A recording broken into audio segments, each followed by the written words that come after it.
አንድ ወንድማችን የንስሐ አባት ይዞ አንድ ነገር ደውሎ ጠየቀኝ። ምንድነው? ጥሩ አባት ናቸው በጣም ግን ራቀኝ መንገዱ አለ እና እግዚአብሔር ከሰፈር እሳቸው ድረስ የምትሄደውን እርምጃ ቆጥሮ ይቅር ይላል። አባት ይቀርልህ ወይስ አይቀርልህ አልኩት። ስለው አይ እንደዛ ከሆነ ይሁንልኛል። እግዚአብሔር ምህረት ፈልገን የሄድናትን እያንዳንዷን እርምጃ ይቆጥራል አይቆጥርም? አንድ አባት ምን ሆነ መሰላል? ከገዳም ተነስቶ በጠዋት ውሃ ሊቀዳ ለገዳሙ ሄዳል። ብዙ ኪሎ ሜትር ተጉዞ ውሃ ቀድቶ ሲመለስ ይመሻል። ይሄዳል፣ ይመሻል። መጨረሻ ሰለቸው። ምን አለ? እግዚአብሔር ሆይ እኔ የመነኮስኩት ውሃ ልቀዳ ነው፣ ልጸልይ። ስለዚህ ጌታ ሆይ ነገ በጠዋት ስነሳ እዚህ ጋር ውሃ ካላፈለክልኝ ከዛሬ በኋላ አልሄድም፣ ዛሬ መጨረሻ ጉዞዬ ነው አደራህን ብሎ መሄድ ጀመረ። ከዛ ሲሄድ ከኋላው የእግዚአብሔር መልአክ ይከተለው። ዞር ሲል ሲያየው መልአክ ነው። በእጁ ይዟል መዝገብ። ምን እያረክ ነው? እርምጃህን እየቆጠርኩ ነው፣ ቆጥሬ ዋጋ ሊሰጥ ነው እግዚአብሔር ነው እንዲህ አለ። አዎ እግዚአብሔር ሆይ ትንሽ ጨምርልኝ፣ ወደዛ ራቅ አድርገዋል። እግዚአብሔር እያንዳንዱን ድካማችንን ይቁጠርልኝ። ሌላው ቀርቶ ይገርማቸዋል፣ ኃጢአት ለመስራት ያመነታንበትን ጊዜ ይቆጥራል እግዚአብሔር። እንሰራዋለን እኮ ግን ዛሬ እንኳን ቢቀርብኝ ካልክ እሱን ይቆጥረዋል። አንድ አባት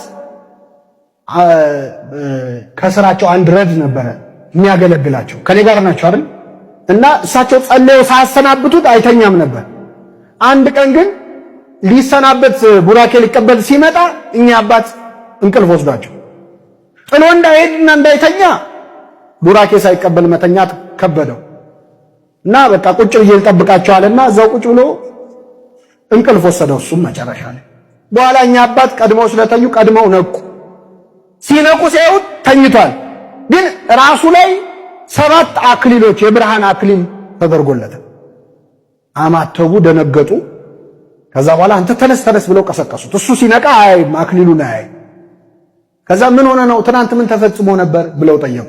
ሲጠይቁት አይ ሳይባርኩኝ አልተኛም ብዬ መጣሁኝ። ከዛ ተኝተው ሳይ አይ በቃ ትቼ ልሂድ ብዬ መንገድ ጀምርና አይ ግን ሳይባርኩኝማ አልተኛም እያልኩ ስመለስ 7 ጊዜ ተመላልሻለሁ።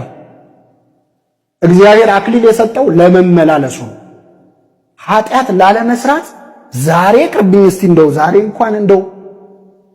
ዛሬን እንኳን ማለትህን እግዚአብሔር ይቆጥርልሃል። ለሁላችን ይቁጠርልን እና የወንበዴ በሚገርም ሁኔታ ዛሬ ከኔ ጋር በገነት ትሆናለህ አለው። ብዙ ቅዱሳን እየጠበቁ የሚገርማችሁ የገነት ጠባቂ ኪሩብ በጣም ተደንቆ ጠየቀ። አንተ ማነህ? አብርሃም ነህ? ይስሐቅ ነህ? ያዕቆብ ነህ ብሎ ጠየቀ። ኧረ አይደለሁም፣ እኔ ከጻድቃን አንዱ ነህ። አይደለሁም። ታዲያ ማነህ? ወንበዴ ነኝ አለ።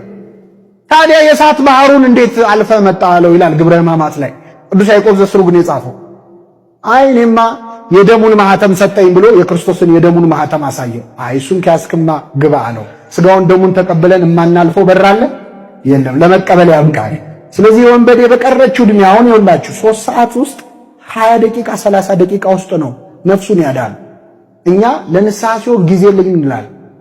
አሁን የተማርነው በነገራችን ላይ ለጠቅላላ ዕውቀት አለ ንስሐ እንድንገባ ቀጠሮ የያዝን ሰዎች ለንስሐ አይ ቆይ ትንሽ አንዳንድ ሰው አንዳንድ የማስተካክለው ነገር አለ ቆይ ትንሽ ይላል። የሚያስተካክለን ማን ነው? እግዚአብሔር። ሁለተኛ ምናልባት የዛሬዋ ቀን የመጨረሻ ቀን ብትሆን እንደ ቀኝ ወንበዴ የተሰጠችንን የንስሐ ዕድል መጠቀም ያስፈልጋል።